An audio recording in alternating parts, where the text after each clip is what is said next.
Welcome to BC study circle. పోటీ పరీక్షలకి ఏ విధంగా prepare కావాలి, మనల్ని మనం ఏ విధంగా మెరుగుపరుచుకోవాలి అనే సైంటిఫిక్ మెథడ్స్, డిఫరెంట్ కాన్సెప్ట్లను మనం చూస్తున్నాం. ఈరోజు మనము వ్యూహాత్మక మౌనం, స్ట్రాటజీ, సైలెన్స్ ఈ అంశం గురించి మనం చూద్దాం. మనము సైలెంట్గా ఉండాలి ప్రిపరేషన్ కొనసాగేటప్పుడు. పోటీ పరీక్షల ప్రిపరేషన్లో ఇది చాలా ముఖ్యం. ఏ విధంగా సైలెంట్గా ఉండాలి? విమర్శలకి, అనవసరమైనటువంటి విమర్శలకి సమాధానం ఇవ్వకూడదు. కొంతమంది అడుగుతూ ఉంటారు, మీరు ప్రిపరేషన్ని కంటిన్యూ చేసేటప్పుడు ఇంకా ఎంతకాలం ప్రిపేర్ అవుతాం, ఇంకా ఎన్ని నెలలు ప్రిపేర్ అవుతాం, ఇంకా ఎన్ని సంవత్సరాలు ప్రిపేర్ అవుతాం, అతనికి జాబ్ వచ్చింది, ఇతని జాబ్ వచ్చింది, నీకు రాలేదు, ఇలా అడుగుతూ ఉంటారు, విమర్శిస్తూ ఉంటారు, ఇంకా ఏదో పలు రకాల విమర్శలు చేస్తూ ఉంటారు. వీటన్నింటికీ కూడా మౌనమే సమాధానం. చూద్దాం మనం అంతే. మనం ఏమి సమాధానం అక్కడ వాళ్ళని తీసేసినట్టు కాదు, అట్లా అని చెప్పేసి సమాధానం ఇవ్వకూడదు. వ్యూహాత్మక మౌనం, సైలెంట్గా చూద్దామని అంతే. సైలెంట్గా ఉండాలి మనం. ఎందుకంటే కొన్నిటికి కాలమే పరిష్కారం చూపిస్తుంది. రెండవది, అనవసరమైనటువంటి చర్చలకు స్వస్తి పలకాలి. ఏదో డిస్కషన్స్ పెడతా ఉంటాం, రాజకీయాల గురించి, క్రికెట్ మ్యాచ్ల గురించి, సోషల్ మీడియాలో జరిగేటటువంటి అనవసరమైనటువంటి చర్చల గురించి.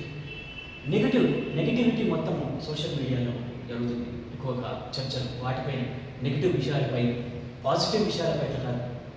ఆ అనవసరమైనటువంటి చర్చల్లోకి మనల్ని లాగుతూ ఉంటారు. వాటిలోకి మనం వెళ్ళకూడదు. అనవసరమైన చర్చల వల్ల సమయం వృధా తప్ప అందులో నేర్చుకునేటటువంటి ఏమీ ఉండదు.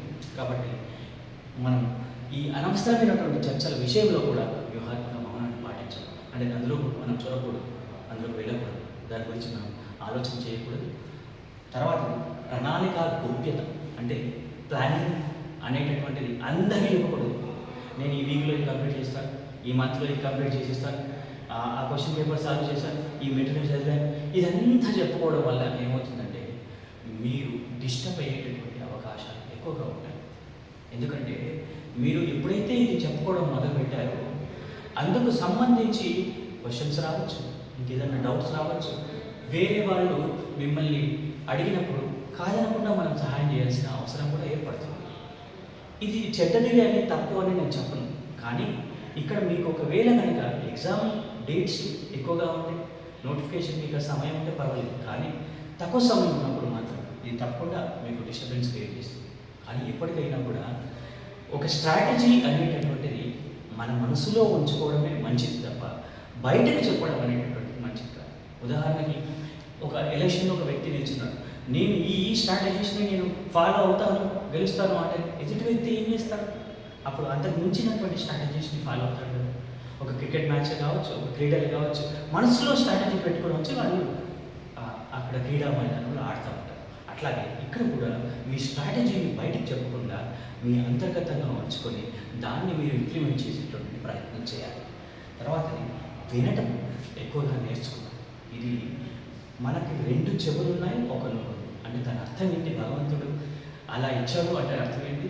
1 కంటే 2 గొప్పగా, అంటే ఎక్కువగా వినాలి, తక్కువగా మాట్లాడాలి అని అర్థం. వ్యూహాత్మక మౌనం అంటే వినడానికి ఎక్కువ ప్రాధాన్యత ఇవ్వాలి, మాట్లాడడానికి తక్కువగా ప్రాధాన్యత ఇవ్వాలి. సో ఈ విధంగా మనం చేయడం వల్ల, వినడం వల్ల నేర్చుకుంటాము. మనం మాట్లాడినప్పుడు మనకు తెలిసింది మాత్రమే మాట్లాడతాం. మనం విన్నప్పుడు మనకు తెలిసింది వినొచ్చు, తెలియని విషయాన్ని కూడా వినేటటువంటి అవకాశం ఉంది. కానీ మనం మాట్లాడినప్పుడు తెలియని విషయాన్ని మనం మాట్లాడాలి, తెలిసిన విషయాన్ని మాత్రమే మాట్లాడగలుగుతాం. అందుకని వినడం అనేటటువంటిది మాట్లాడడం కంటే గొప్ప విషయం. సో ఈ వినడం అనేటటువంటి దాన్ని మీ జీవితంలో భాగంగా చేసుకోవాలి. ఈ వ్యూహాత్మక మౌనాన్ని మీరు పాటించడం వల్ల మీరు అద్భుతాలను సాధించగలుగుతారు. Wish you all the very best.